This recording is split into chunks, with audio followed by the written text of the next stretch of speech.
ఓం శాంతి.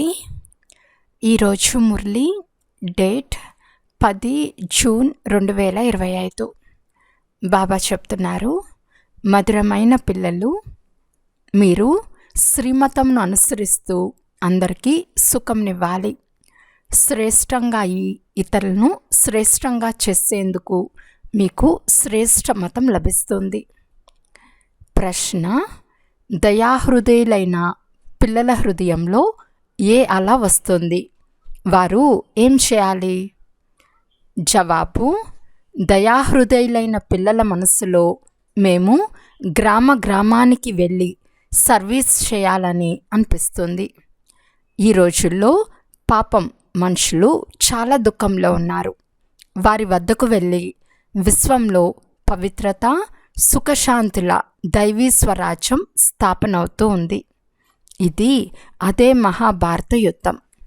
తప్పకుండా ఆ సమయంలో తండ్రి కూడా ఉండినారు. ఇప్పుడు కూడా తండ్రి వచ్చి ఉన్నారు అని సంతోషకర వార్తను వినిపించండి. ఓం శాంతి. మధురాతి మధురమైన పిల్లలు ఇక్కడ కూర్చుని ఉన్నప్పుడు మేము ఈశ్వర్య సంతానము అని తప్పకుండా భావిస్తారు. స్వయాన్ని తప్పకుండా ఆత్మగానే భావిస్తారు. శరీరం ఉన్నందువల్లనే ఆత్మ దాని ద్వారా వింటుంది. తండ్రి ఈ శరీరాన్ని అప్పుగా తీసుకున్నారు, అందుకే వినిపిస్తున్నారు. మేమిప్పుడు ఈశ్వర్య సంతానము లేక ఈశ్వర్య సంప్రదాయము తర్వాత దైవీ సంప్రదాయాలుగా అవుతామని ఇప్పుడు మీరు అర్థం చేసుకున్నారు. స్వర్గాధికారులుగా దేవతలే ఉంటారు.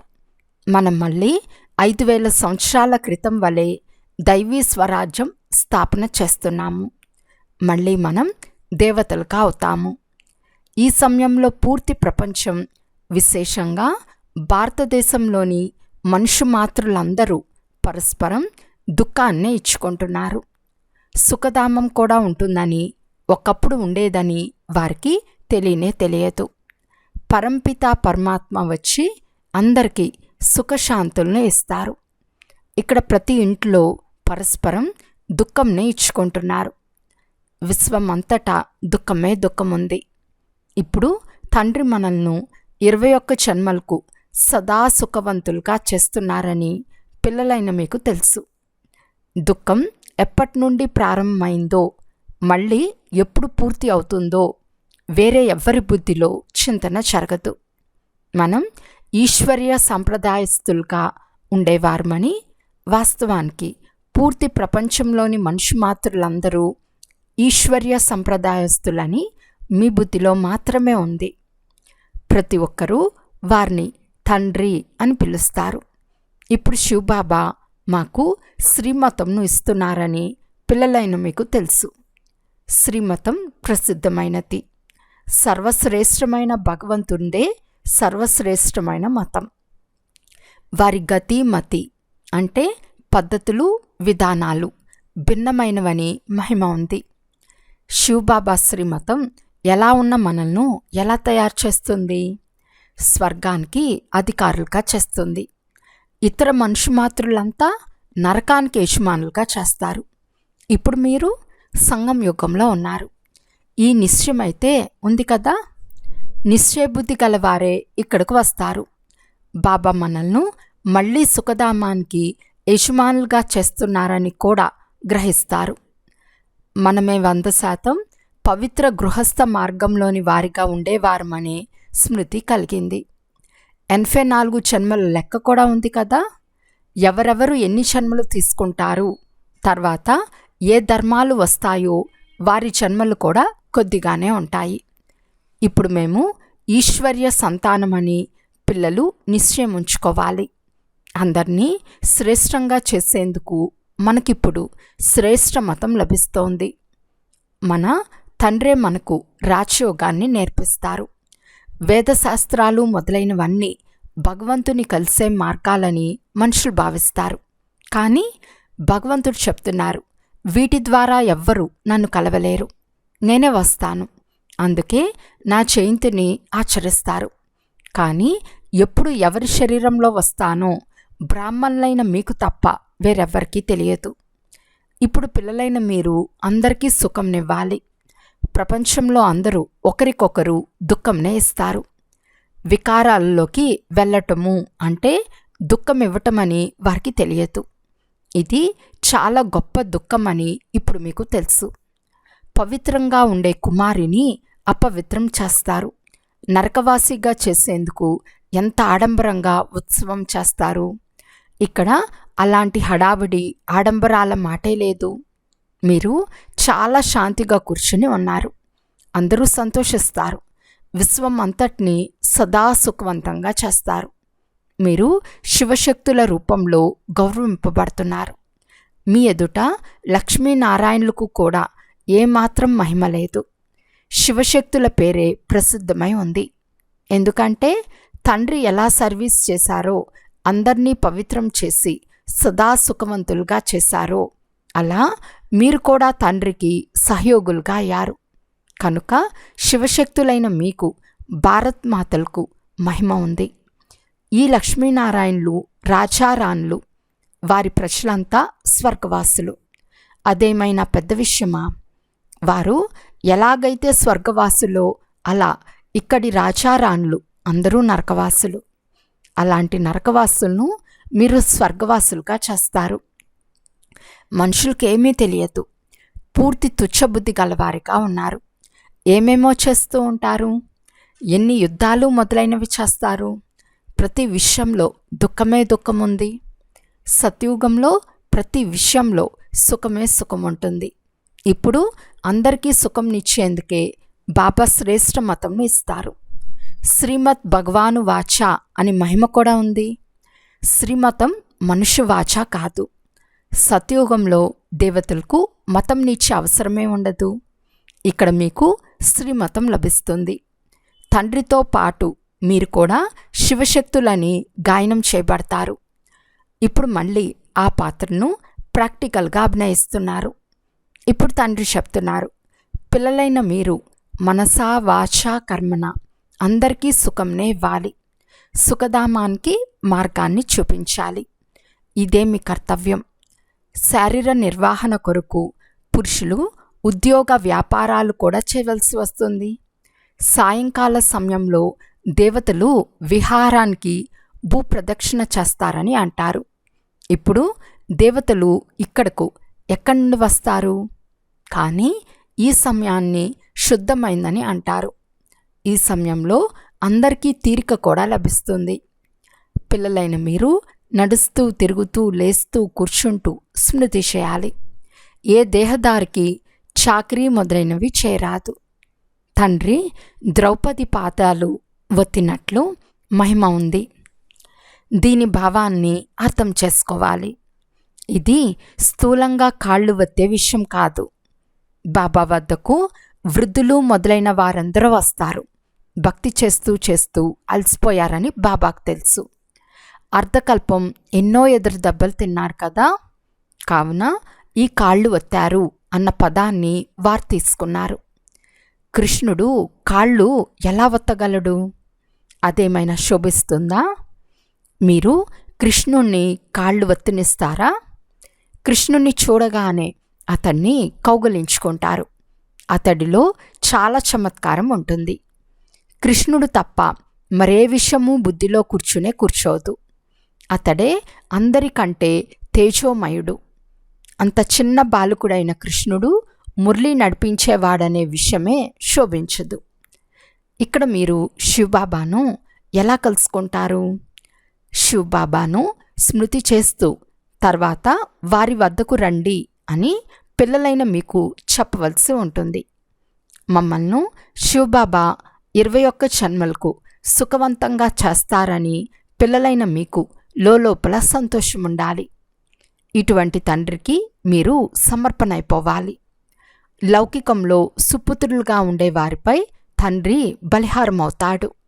ఎందుకంటే వారు తండ్రి కోరికలన్నీ పూర్తి చేస్తారు. మరికొందరు తండ్రిని కూనీ కూడా చేయిస్తారు. ఇక్కడ మీరు అత్యంత ప్రియమైన వారిగా అవ్వాలి. ఎవరికీ దుఃఖంనివ్వరాదు. దయాస్వరూప పిల్లల హృదయంలో పల్లె పల్లెకు వెళ్ళి సేవ చేయాలని ఉంటుంది. ఈ రోజుల్లో పాపం వారు చాలా దుఃఖంలో ఉన్నారు. విశ్వంలో పవిత్రత, సుఖశాంతుల దైవీరాజ్యం స్థాపన అవుతూ ఉందనే సంతోషకరమైన వార్తను వారికి వినిపించండి. ఇది అదే మహాభారత యుద్ధం. ఆ సమయంలో తప్పకుండా తండ్రి కూడా ఉన్నారు. ఇప్పుడు కూడా తండ్రి వచ్చి ఉన్నారు. బాబా మనల్ని పురుషోత్తములుగా చేస్తున్నారు అని మీకు తెలుసు. ఇది పురుషోత్తమ సంగం యుగం. మనము పురుషోత్తములుగా ఎలా అవుతామో మీకు తెలుసు. మీ లక్ష్యం ఏమిటి అని మిమ్మల్ని ఎవరైనా అడుగుతారు. మనుషుల నుండి దేవతలుగా అవ్వటము అని చెప్పండి. దేవతలు ప్రసిద్ధి చెందినవారు. దేవతల భక్తులుగా ఉన్నవారికి అర్థం చేయించాలని తండ్రి చెప్తున్నారు. మొట్టమొదట శివుని భక్తిని ప్రారంభించింది కూడా మీరే. తర్వాత దేవతలను భక్తి చేశారు. కనుక మొట్టమొదట శివుని భక్తులకు అర్థం చేయించండి. నన్ను స్మృతి చేయమని శివబాబా చెప్తున్నారని వారికి చెప్పండి. శివుణ్ణి పూజిస్తారు, కానీ వారు పతిత పావనుడైన తండ్రి అని వారికి తెలియదు. భక్తి మార్గంలో ఎంత మోసపోతారో, ఎన్ని ఎదురుదెబ్బలు తింటారో చూడండి. శివలింగాన్ని ఇంట్లో కూడా పెట్టుకోవచ్చు, ఇంట్లోనే పూజించవచ్చు. మరి అమర్నాథ్, బద్రీనాథ్ మొదలైన యాత్రలకు వెళ్ళే అవసరమేముంది? అయితే భక్తి మార్గంలో మనుషులు తప్పకుండా ఎదురుదెబ్బలు తినాల్సి ఉంది. మీరు వాటి నుండి విడిపించాలి. మీరు శివశక్తులు, శివుని కుమారులు. మీరు తండ్రి నుండి శక్తి తీసుకుంటారు. అది కూడా స్మృతి ద్వారానే లభిస్తుంది. వికర్మలు వినాశనమవుతాయి. పతిత పావనులు తండ్రే కదా. స్మృతి ద్వారానే మీరు వికర్మాచీతులుగా పావనంగా అవుతారు. అందరికీ ఈ మార్గాన్ని తెలపాలి. ఇప్పుడు మీరు రాముని వారిగా అయ్యారు. రామరాజ్యంలో సుఖం ఉంటుంది, రావణరాజ్యంలో దుఃఖం ఉంటుంది. భారతదేశంలోనే ఇంతగా పూజలు జరిగే చిత్రాలు ఉన్నాయి. అనేక మందిరాలు ఉన్నాయి. కొందరు హనుమంతుని పూజారులు, కొందరు ఇంకొకరి పూజారులు. దీనినే అంధవిశ్వాసము అని అంటారు. ఇంతకుముందు మేము కూడా అందులుగా ఉండేవారమని ఇప్పుడు మీకు తెలుసు. బ్రహ్మ, విష్ణు, శంకర్లు ఎవరో ఏమిటో బ్రహ్మకు కూడా ఇంతకుముందు తెలియదు. పూజలుగా ఉన్నవారే పూజారులుగా అయ్యారు. సత్యుగంలో పూజ్యులు, ఇక్కడ పూజారులు. బాబా ఎంతో బాగా అర్థం చేయిస్తారు. పూజ్యులు సత్యయుగంలో ఉంటారని మీకు తెలుసు. ఇక్కడ ఉండేదే పూజారులు, కనుక వారు పూజలే చేస్తారు. మీరు శివశక్తులు. ఇప్పుడు మీరు పూజ్యులు కాదు, పూజారులు కాదు. తండ్రిని మర్చిపోకండి. ఇది సాధారణ తనువు కదా. ఇందులో అత్యంత ఉన్నతమైన భగవంతుడు వస్తారు. మీరు తండ్రిని మీ వద్దకు రమ్మని ఆహ్వానిస్తారు కదా. బాబా రండి, మేము చాలా పతితులుగా అయిపోయాము. పాత పతిత ప్రపంచంలోకి, పతిత శరీరంలోకి వచ్చి మమ్మల్ని పావనంగా చేయండి అని పిల్లలు ఆహ్వానిస్తారు. ఇక్కడ పావనులు ఎవ్వరూ లేరు. పతితులందరినీ తప్పకుండా పావనంగా చేసి తీసుకెళ్తారు కదా. కావున అందరూ శరీరంను వదలాల్సి ఉంటుంది. మనుషులు ఎప్పుడైనా శరీరాన్ని వదిలితే ఎంతగానో దుఃఖపడతారు. మీరు సంతోషంగా వెళ్తారు. ఎవరు శివబాబాను ఎక్కువగా స్మృతి చేస్తారో చూస్తామని ఇప్పుడు మీ ఆత్మ రేస్ చేస్తుంది. శివబాబా స్మృతిలో ఉంటూ ఉంటూ శరీరాన్ని వదిలితే ఎంతో సౌభాగ్యం. నావా ఆవలి తీరానికి చేరిపోతుంది. ఇలా పురుషార్థం చేయండి బాబా అందరికీ చెప్తున్నారు. సన్యాసుల్లో కూడా కొందరు అలాంటి వారు ఉంటారు. బ్రహ్మతత్వంలో లీనమయ్యేందుకు అభ్యాసం చేస్తారు. చివర్లో అలా కూర్చునే శరీరాన్ని వదిలేస్తారు. నిశ్శబ్దం ఆవరిస్తుంది, శబ్దత ఏర్పడుతుంది. సుఖమైన రోజులు మళ్ళీ వస్తాయి. అందుకే బాబా మీ వద్దకు రావాలి అని మీరు పురుషార్థం చేస్తారు. మిమ్మల్ని స్మృతి చేస్తూ చేస్తూ మా ఆత్మ పవిత్రమైనప్పుడు మీరు మమ్మల్ని మీ చేతిలో తీసుకెళ్తారు. ఇంతకుముందు కాశీ కల్వట్లో చాలా ప్రీతితో బలి అయ్యేవారు. మేము ముక్తులైపోతామని భావించేవారు. ఇప్పుడు మీరు బాబాను స్మృతి చేస్తూ శాంతిధామానికి వెళ్ళిపోతారు. మీరు తండ్రిని స్మృతి చేస్తారు. ఈ స్మృతి బలం ద్వారా పాపాలు అంతమైపోతాయి. వారు నీటి ద్వారా మా పాపాలు కట్ అవుతాయని, ముక్తి లభిస్తుందని భావిస్తారు. ఇప్పుడు బాబా చెప్తున్నారు, ఇవేవి యోగ బలం కాదు. పాపాలను శిక్షలు అనుభవిస్తూ వెళ్ళి జన్మ తీసుకుంటారు. మళ్ళీ కొత్తగా పాపాల ఖాతా ప్రారంభమవుతుంది. కర్మ అకర్మ వికర్మల గుహ్యగతిని బాబా కూర్చుని అర్థం చేయిస్తారు. రామరాజ్యంలో కర్మలు అకర్మలుగా అవుతాయి. రావణరాజ్యంలో కర్మలు వికర్మలుగా అవుతాయి.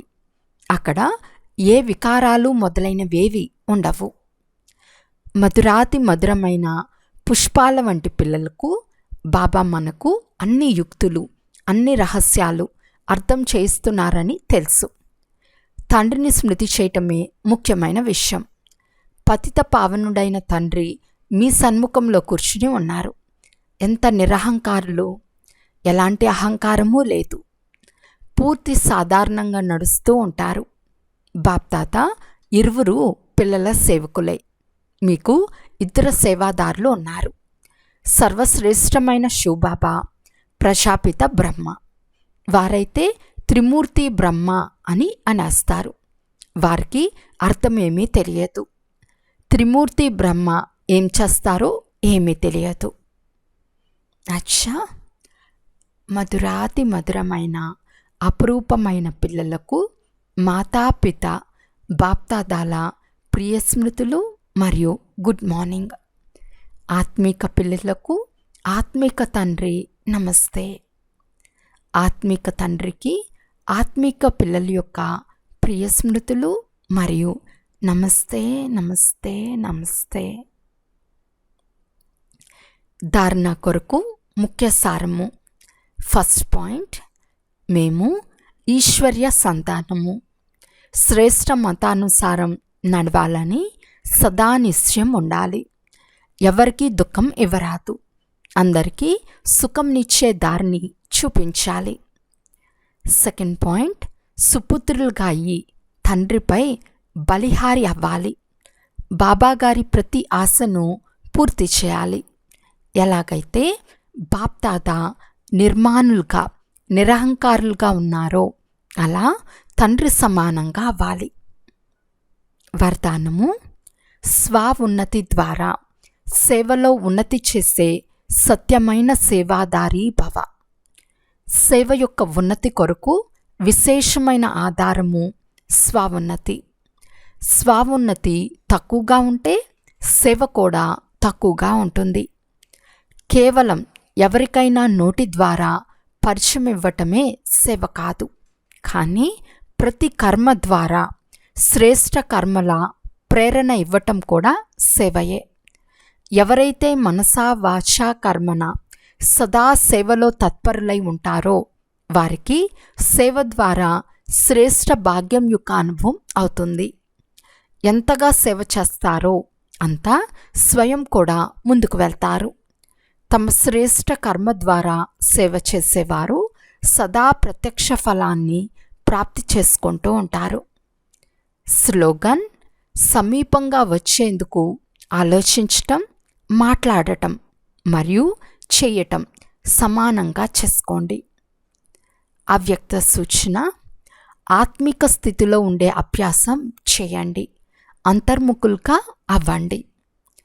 ఏకాగ్రతకు ఆధారం అంతర్ముఖత. అంతర్ముఖతలో ఉండటం వలన సూక్ష్మ శక్తుల లీలను అనుభవం చేస్తారు. ఆత్మిక స్థితిలో ఉండి ఆత్మలను ఆహ్వానించటం, ఆత్మలతో ఆత్మిక సంభాషణ చేయటం, ఆత్మల సంస్కార స్వభావాలను పరివర్తన చేయటం, ఆత్మల కనెక్షన్ను తండ్రితో జోడించటం, ఇటువంటి ఆత్మిక లీలలు అనుభవం అవుతాయి. అచ్చా, ఓం శాంతి.